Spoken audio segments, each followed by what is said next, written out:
¿Cómo están, amigos de Videos Mundo? Bienvenidos a las últimas noticias de Estados Unidos, que están graves, terribles, señores. Estados Unidos pone bajo presión diplomática y bélica a Corea del Norte. Como ya saben, Donald Trump ha prometido furia y fuego como nunca antes el mundo ha visto.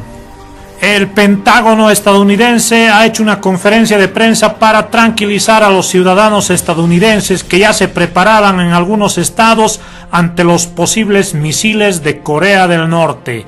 Rex Tillerson ha afirmado que los estadounidenses pueden dormir tranquilos, que hay suficiente armamento para impedir un ataque eventual de Corea del Norte. Mientras tanto, al interior de Estados Unidos, los supuestos vínculos de funcionarios de la Casa Blanca, la trama Trump-Rusia, siguen el ojo de la tormenta y la polémica, señores. Las investigaciones avanzan. A Donald Trump no le salvan, señores, los conflictos y tensiones internacionales. Y en medio de esta polémica se dio un hecho curioso. Un avión ruso sobrevolaba espacios aéreos restringidos de Estados Unidos. Un avión ruso de marca Tupolev. Bien, amigos, el mundo parece un caos, un fosforito, un polvorín por todo lado. Amenazas aquí y allá, guerra de declaraciones, conflictos diplomáticos que tienden a convertirse en bélicos. Líderes y presidentes que hacen de las suyas en determinados países, en fin, la sociedad está en caos. Por favor, a continuación, acompáñenme a ver el compilado de reportes que he subido al canal con las últimas noticias de Estados Unidos, las más importantes, las más polémicas, cuidadosamente seleccionadas para que tú estés bien informado. Al final, no olvides dejarme tus opiniones y comentarios, como todas las jornadas, lo leemos siempre. Durante la siguiente hora vamos a reportar sobre la advertencia que le hizo el presidente Trump a Corea del Norte. Les dijo, no hagan más amenazas porque si no, las enfrentaremos con furia y fuego. Y Corea respondió amenazando atacar la isla estadounidense de Guam. El FBI, por su parte, adelantó una redada a finales de julio en la casa de Paul Manafort, quien fue gerente de la campaña presidencial de Donald Trump. Y lo hizo un día después de que este se reuniera con investigadores. Su abogado dice está colaborando en la investigación sobre la interferencia rusa. Además, el Departamento del Tesoro incluyó a 8 venezolanos más en la lista de sancionados por minar el proceso democrático en ese país. Tendremos los nombres. Y ahora, por supuesto, que nos vamos directo a las noticias.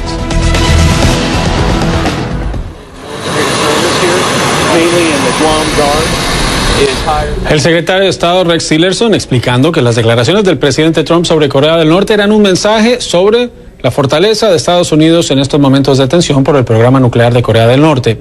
Por su parte, el secretario de Defensa Mattis también habló y dijo que Corea del Norte debe evitar aislarse y tomar medidas que puedan llevar a la desaparición de ese régimen. Pero veamos qué nos dice Yone Molinares sobre la controversia política desatada por las amenazas entre Estados Unidos y Corea del Norte. Juan Carlos, un día después de las advertencias del presidente Trump a Corea del Norte, en un tuit el mandatario dijo que esperaba no utilizar el arsenal, pero que ya una de sus primeras acciones como presidente había sido el ordenar una revisión de todo el arsenal nuclear. Eso mientras la Casa Blanca dice que las palabras del presidente Trump fueron básicamente improvisadas, no necesariamente en tono, pero sí en el uso de cierto tipo de palabras. Y la reacción en el Congreso ha sido diversa. Muchos demócratas y algunos republicanos criticando al presidente.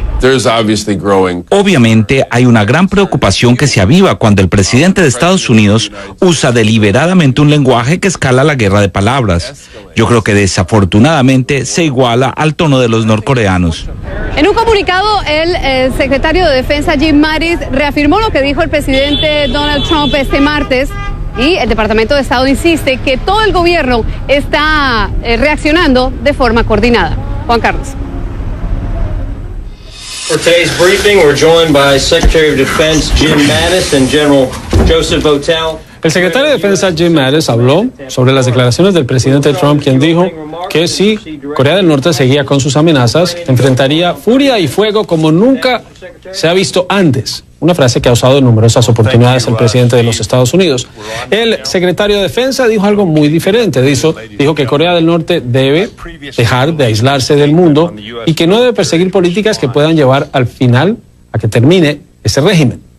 El presidente Trump, por ahora, se confirma por fuentes de la Casa Blanca, utilizó esa frase de la furia y el fuego improvisando sobre una situación como la crisis por las tensiones con Corea del Norte. Me acompaña en nuestros estudios el profesor Emilio Viano, es analista internacional y es catedrático de American University. Gracias, profesor, por acompañarnos. Estamos en una semana en que el presidente Trump dice que su arsenal nuclear, o el arsenal nuclear de Estados Unidos, es más poderoso que nunca y da estas declaraciones que muchos consideran pueden generar riesgo. ¿Cómo ve usted este momento en una tensa relación que se ha hecho más tensa con el gobierno de Kim y el gobierno de Trump? Bueno, es claro que la verdad, el arsenal nuclear de los Estados Unidos es muy seguramente el más importante, el más amplio, el más aterrorizante del mundo. Pero eso no significa necesariamente que se puede usar contra un país muy pequeño, acerca de la frontera con China y con Rusia. Además de todo, las declaraciones mismas de Trump son muy peligrosas, porque él prácticamente está echando gasolina al fuego, contestando a lo que dice Kim Il-jung con palabras mismas erráticas, impredecibles, un lanzallamas que crea un desgaste enorme en la política internacional y mismo en la política de los Estados Unidos. Y más de todo, que obliga al presidente a actuar si pasa algo, porque aunque ahora dicen que él lo improvisó, lo dijo y todo el mundo lo escuchó.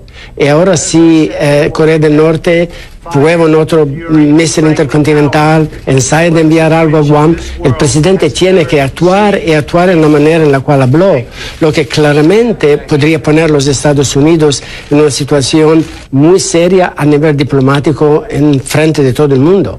No está relacionado directamente con el caso de Corea del Norte, pero sí con la forma de gobernar de Donald Trump. Mitch McConnell, el líder de la mayoría en el Senado, dijo que el presidente de los Estados Unidos era nuevo en este trabajo y no entendía la dinámica de Washington y tenía una expectativa de que las cosas se daban de manera muy rápida. Ahora Rex Tillerson, el secretario de Defensa, por ejemplo, asegura que el mensaje de Trump es que Estados Unidos tendrá una posición fuerte frente a Corea del Norte. Esa posición fuerte ha sido rechazada por China, por otros aliados otros países que consideran que Estados Unidos debe tener una posición más mesurada. Claro que sí, yo pienso que, por ejemplo, sería una muy buena idea anular los ejercicios militares tradicionales en Corea del Sur entre los americanos, los coreanos del sur y los japoneses, que Corea del Norte, con una cierta razón, considera algo amenazante para ellos, porque al final son fuerzas armadas de 3 países que están conduciendo ejercicios para atacar a Corea del Norte, y particularmente la presencia japonesa. Japón fue el poder colonial durante el siglo XX en Corea, un dueño colonial muy cruel, muy explorador, sin piedad para mujeres, para jóvenes, para hombres. Vale decir que es una memoria muy negativa para ellos. Si los Estados Unidos anunciara unilateralmente que no van a tener estos ejercicios, le quita a Kim Il-jung una de las razones principales por las cuales él justifica su programa de armas nucleares. Y me parece que Estados Unidos debería comportarse un poco como un hermano mayor, que a veces permite al hermano menor de ganar una batalla, de afirmarse como macho, como alguien que decide, porque el hermano mayor tiene muchas victorias, no necesita esto. Y me parece muy pequeño que los Estados Unidos están reaccionando con tanta, digamos, ira, enojo y exageraciones, palabras machistas que son difíciles de cumplir para algo que es un país muy pequeño, inerme prácticamente, que está desarrollando esta tecnología, pero que está dispuesto a hablar si el precio que queremos pagar es bastante bueno. Por ejemplo, la ayuda al desarrollo económico, la inserción en la comunidad internacional, la ayuda para su economía y además cesar cualquier demostración de fuerza que puede, digamos, retroalimentar su paranoia. Profesor Emilio Viano de American University, muchas gracias por estar nuevamente en Directo USA. Gracias por invitarme. Y el Departamento del Tesoro de Estados Unidos anunció hoy sanciones a 8 funcionarios venezolanos por haber organizado o apoyado la creación de la Asamblea Nacional Constituyente, considerada ilegítima por el gobierno de Donald Trump. 7 de ellos fueron elegidos constituyentes en las elecciones del 30 de julio. Veamos de quién se trata. Adán Chávez, de 64 años, hermano mayor del fallecido presidente Hugo Chávez, es constituyente y fue designado en mayo secretario de la Comisión Presidencial para la Asamblea Constituyente. De profesión docente, ocupó varios ministerios durante la gestión de su hermano y de su sucesor, Nicolás Maduro. Recientemente ocupaba el despacho de Cultura. Antes había sido gobernador del estado Barinas, donde nacieron los Chávez Frías. Francisco Ameliac, de 54 años, es miembro de la Asamblea Constituyente y vicepresidente de la Organización del Partido Socialista Unido de Venezuela.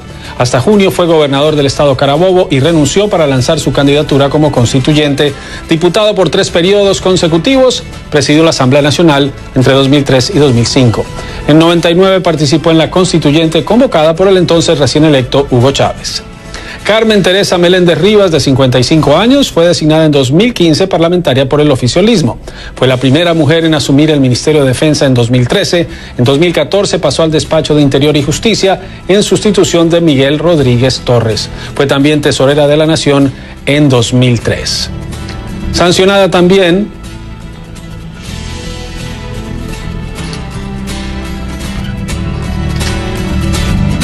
Tania D'Amelio. Fue designada en 2009, sanción ratificada en 2016 por el Tribunal Supremo de Justicia hasta 2023. Es abogada y fue diputada entre 2000 y 2009. Segunda rectora del CNE en ser sancionada por Estados Unidos. Vladimir Lugo, coronel de la Guardia Nacional, encargado de la seguridad en el Palacio Federal Legislativo y quien se ha destacado en videos como en el que agrede al presidente de la Asamblea Nacional. Ha sido señalado por presuntas agresiones a periodistas, manifestantes y diputados. Fue condecorado con la Orden Cruz de la Guardia Presidencial. Imputado por el Ministerio Público también por presuntas violaciones de los derechos humanos. Ahí tienen ustedes algunos de los sancionados por Estados Unidos, esta lista que le impide a los ciudadanos de Estados Unidos tener cualquier tipo de contacto comercial y a ellos les congela los bienes y les impide el viaje a este país. Y un caso bastante extraño tiene que ver con Cuba y Estados Unidos y los problemas de salud que presentaron diplomáticos estadounidenses que dicen fueron provocados por Cuba y que les obligó a regresar a Estados Unidos. Patrick Goldman. Oficiales del Departamento de Estado dicen que 2 diplomáticos de los Estados Unidos trabajando en La Habana, Cuba, sufrieron algún tipo de ataque acústico y tuvieron que regresar a los Estados Unidos para recibir tratamiento médico. En mayo, los Estados Unidos dijo al gobierno de Cuba que por culpa de ese ataque, que 2 diplomáticos cubanos que estaban trabajando en los Estados Unidos tenían que regresar a Cuba. Hablé con un oficial cubano que desmentió algún vínculo con ese ataque, que dicen que el gobierno de Cuba no tuvo nada que ver, que desconocen que si hubo algún ataque aquí contra esos diplomáticos y que ellos no tienen nada que ver con ese asunto.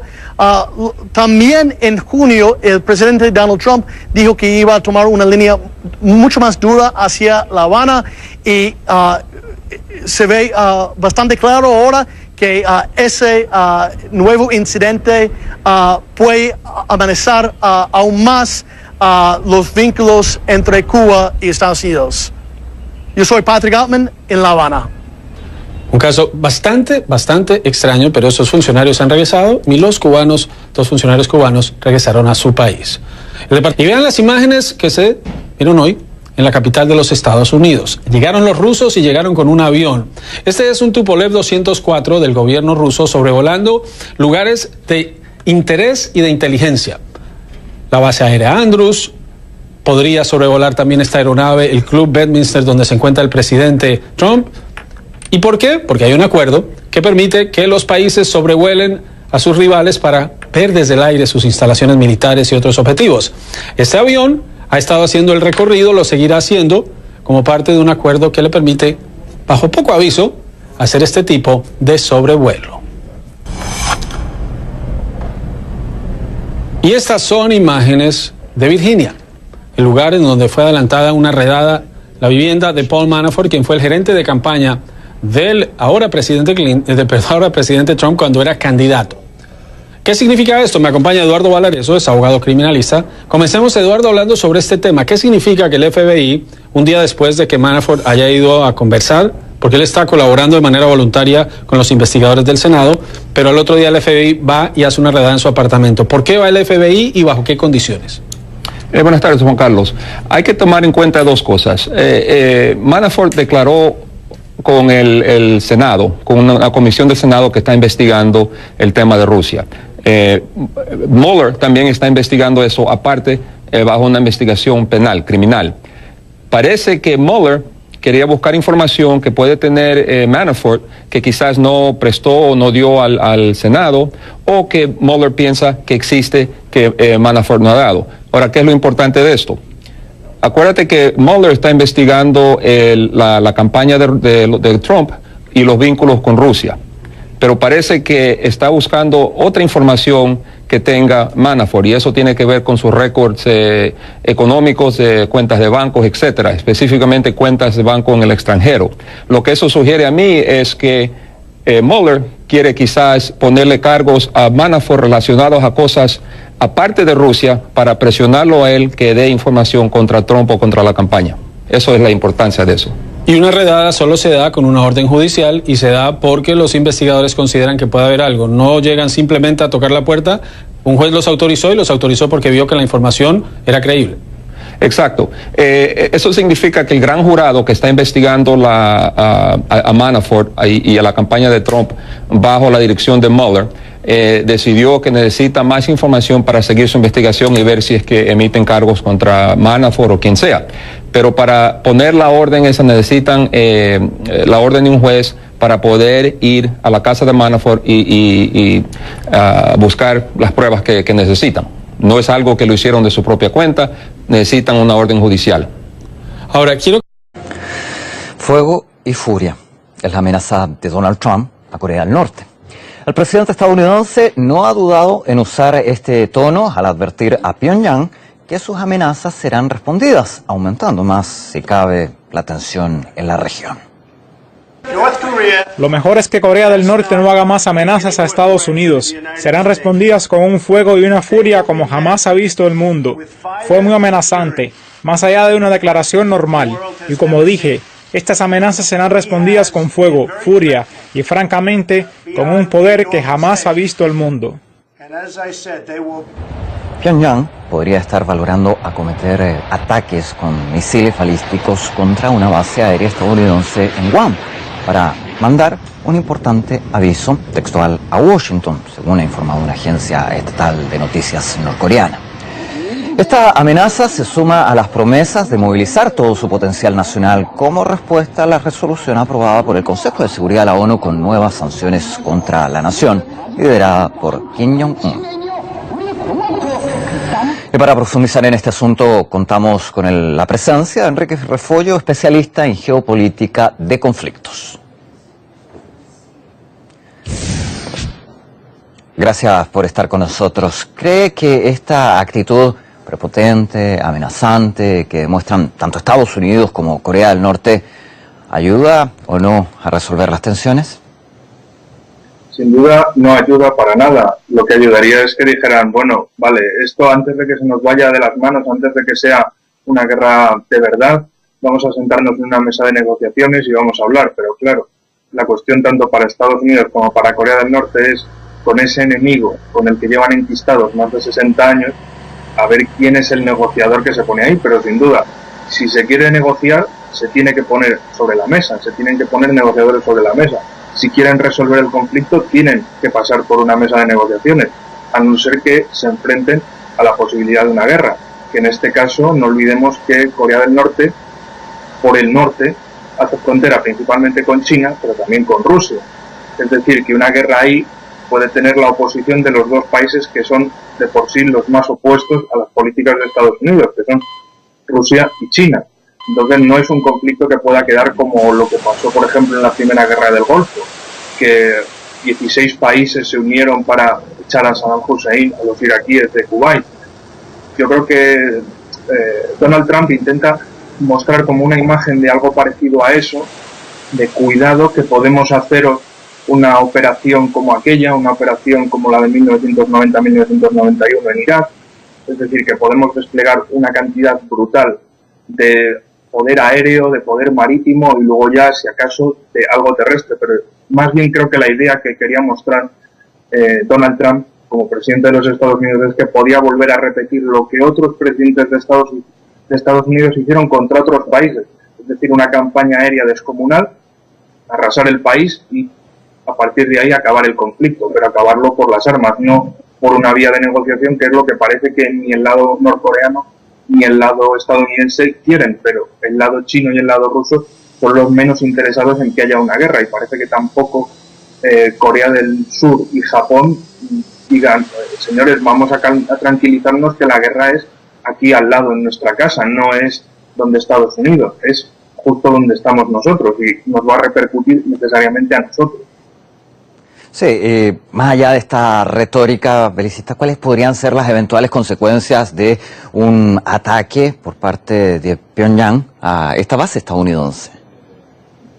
Primero, lo veo difícil, porque está a más de 3.000 kilómetros en línea recta del territorio norcoreano. Sobrevolaría, en principio, por Corea del Sur, por Japón, por islas del sur de Japón, y luego llegaría a Guam, que Guam no es una base, digamos, no son 4 cabañas de Estados Unidos en una isla tropical del Pacífico, es una base militar de primer orden. Es decir, que Estados Unidos no va a decir, uy, mira, un misil que acaba de pasar, no, se van a dar cuenta de sobra. Y de todas formas, los misiles norcoreanos, las últimas pruebas que han hecho no pasaban de los 1.000 kilómetros, entonces pueden decir que tienen misiles que llegan más, pero las pruebas que han estado haciendo no llegaban a tanto. Entonces la imagen es dicotómica. Por un lado dicen que pueden atacar, pero por otro lado las pruebas que han hecho no dan para más, y por otro lado tendría que sobrevolar 2 países aliados de Estados Unidos y todas las bases militares de Estados Unidos en la zona, que desde luego no van a estar con el radar apagado todos estos días, van a estar bien vigilantes. Entonces es una retórica simplemente de decir, yo te acuso de esto, yo te digo lo otro, tú me dices lo otro, pero dudo mucho que quieran llegar a un conflicto en serio, sobre todo la parte norcoreana, que para mí sus activos son esos pocos misiles que tengan y las pocas armas nucleares que tengan, para decir, si Estados Unidos pretende atacarnos, tenemos ese activo para usarlo en caso de estar prácticamente acabado.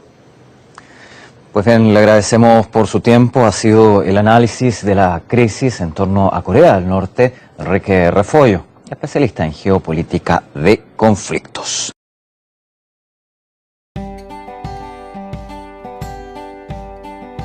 Que se enfrenten a la posibilidad de una guerra, que en este caso no olvidemos que Corea del Norte, por el norte, hace frontera principalmente con China, pero también con Rusia. Es decir, que una guerra ahí puede tener la oposición de los dos países que son de por sí los más opuestos a las políticas de Estados Unidos, que son Rusia y China. Entonces no es un conflicto que pueda quedar como lo que pasó, por ejemplo, en la Primera Guerra del Golfo, que 16 países se unieron para echar a Saddam Hussein, a los iraquíes de Kuwait. Yo creo que Donald Trump intenta mostrar como una imagen de algo parecido a eso, de cuidado, que podemos hacer una operación como aquella, una operación como la de 1990-1991 en Irak, es decir, que podemos desplegar una cantidad brutal de poder aéreo, de poder marítimo y luego ya, si acaso, de algo terrestre. Pero más bien creo que la idea que quería mostrar Donald Trump como presidente de los Estados Unidos es que podía volver a repetir lo que otros presidentes de Estados Unidos hicieron contra otros países, es decir, una campaña aérea descomunal, arrasar el país y a partir de ahí acabar el conflicto, pero acabarlo por las armas, no por una vía de negociación, que es lo que parece que ni el lado norcoreano ni el lado estadounidense quieren, pero el lado chino y el lado ruso son los menos interesados en que haya una guerra, y parece que tampoco Corea del Sur y Japón digan, señores, vamos a tranquilizarnos que la guerra es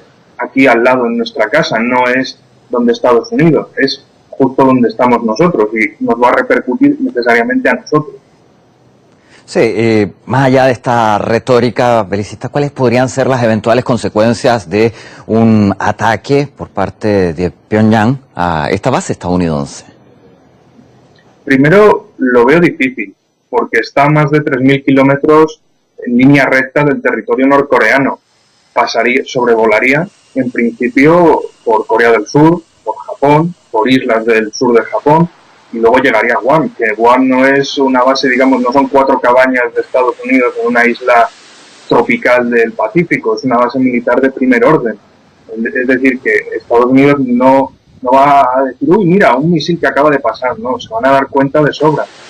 Y de todas formas, los misiles norcoreanos, las últimas pruebas que han hecho no pasaban de los 1.000 kilómetros, entonces pueden decir que tienen misiles que llegan más, pero las pruebas que han estado haciendo no llegaban a tanto. Entonces la imagen es dicotómica.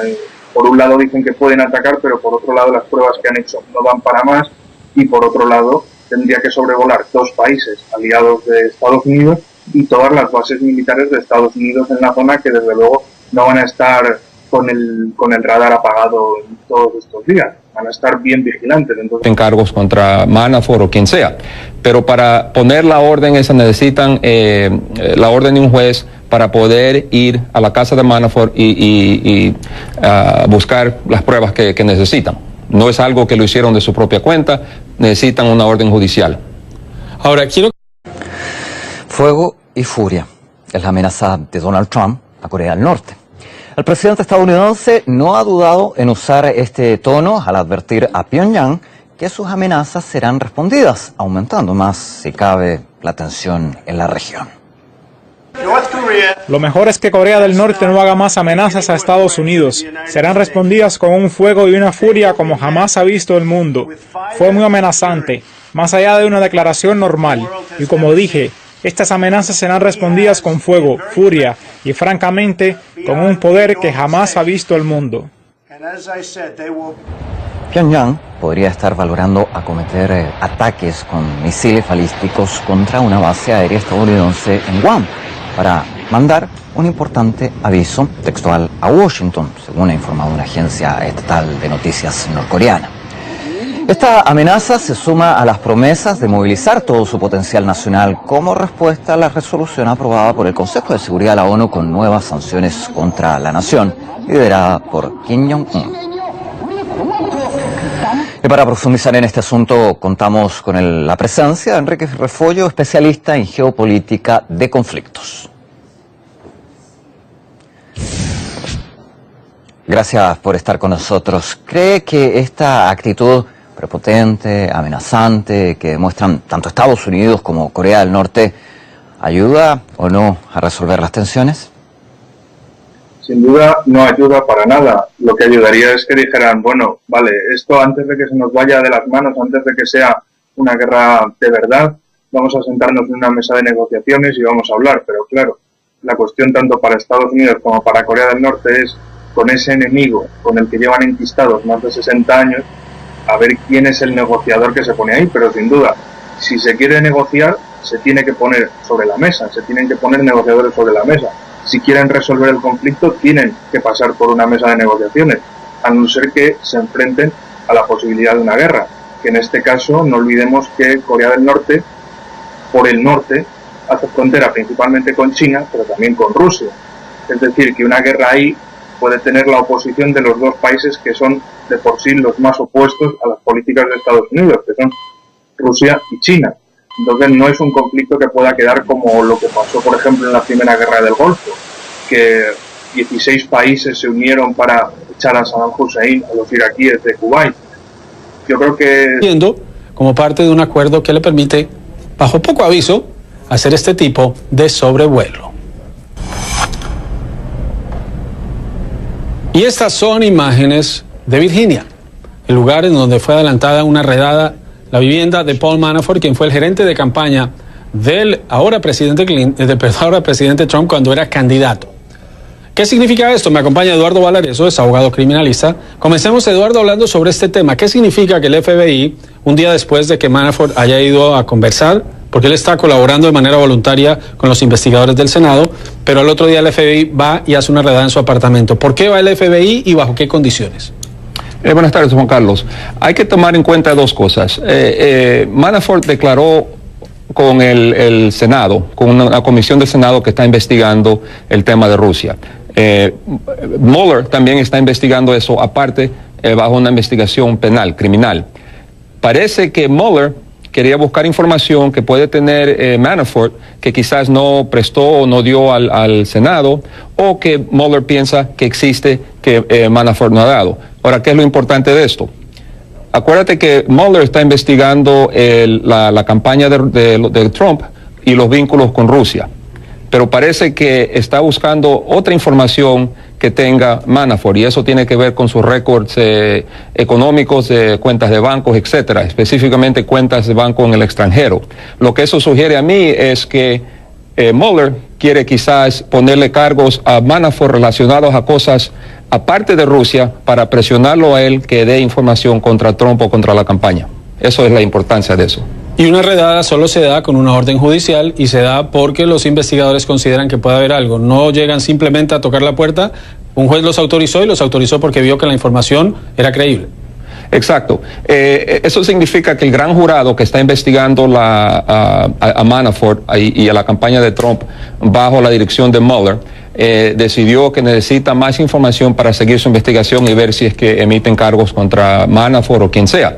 Pero para poner la orden esa necesitan la orden de un juez para poder ir a la casa de Manafort y buscar las pruebas que necesitan. No es algo que lo hicieron de su propia cuenta, necesitan una orden judicial. Ahora, quiero... Fuego y furia es la amenaza de Donald Trump a Corea del Norte.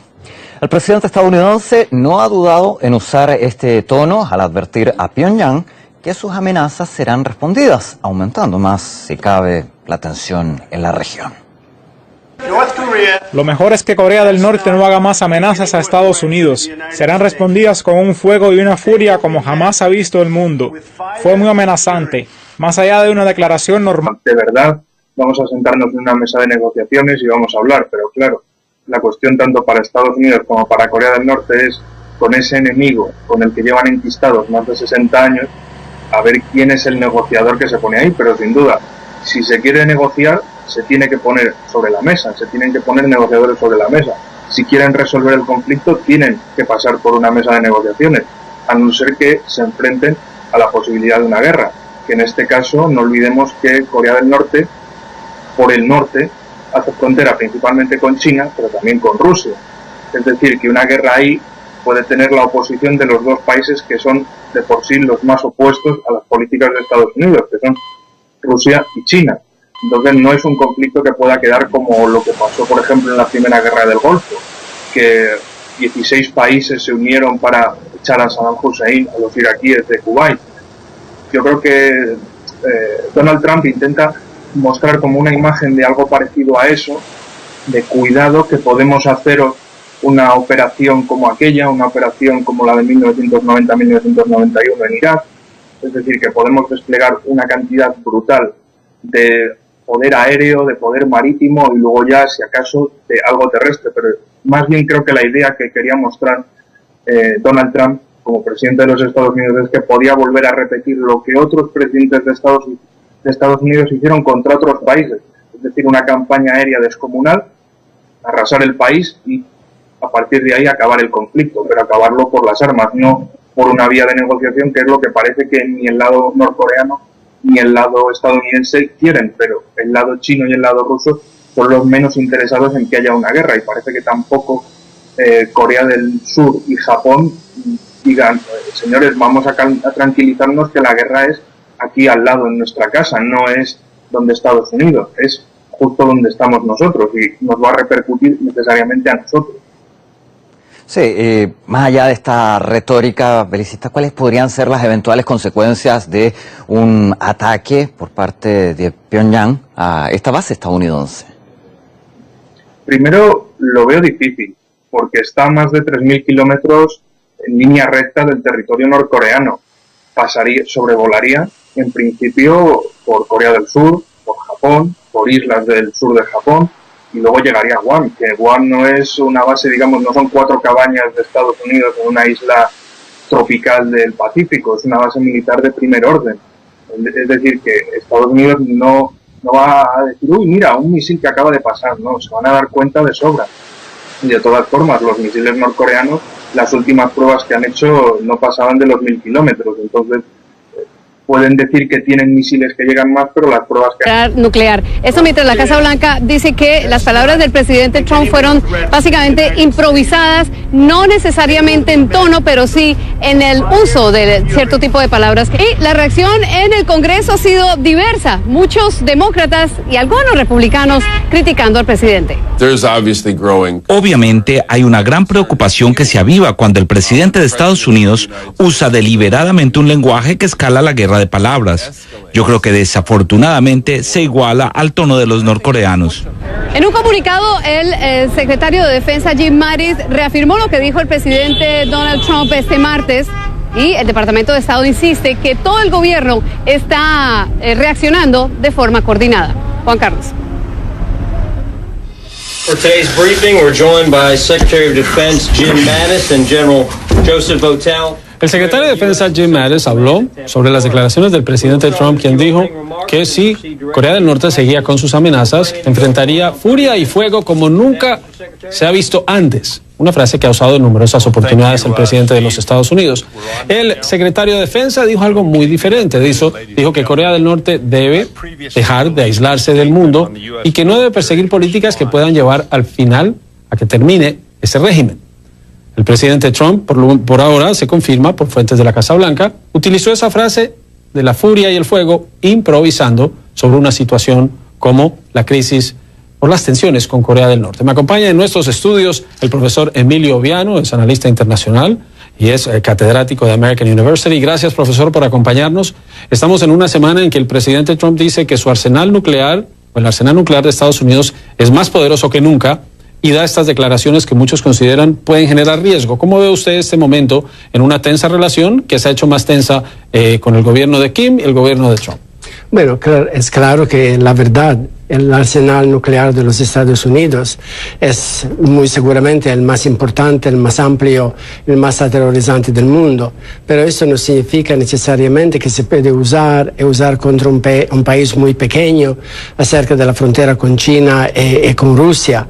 Además de todo, las declaraciones mismas de Trump son muy peligrosas porque él prácticamente está echando gasolina al fuego, contestando a lo que dice Kim Il-jung con palabras mismas erráticas, impredecibles, un lanzallamas que crea un desgaste enorme en la política internacional y mismo en la política de los Estados Unidos, y más de todo que obliga al presidente a actuar si pasa algo, porque aunque ahora dicen que él lo improvisó, lo dijo y todo el mundo lo escuchó. Y ahora sí, Corea del Norte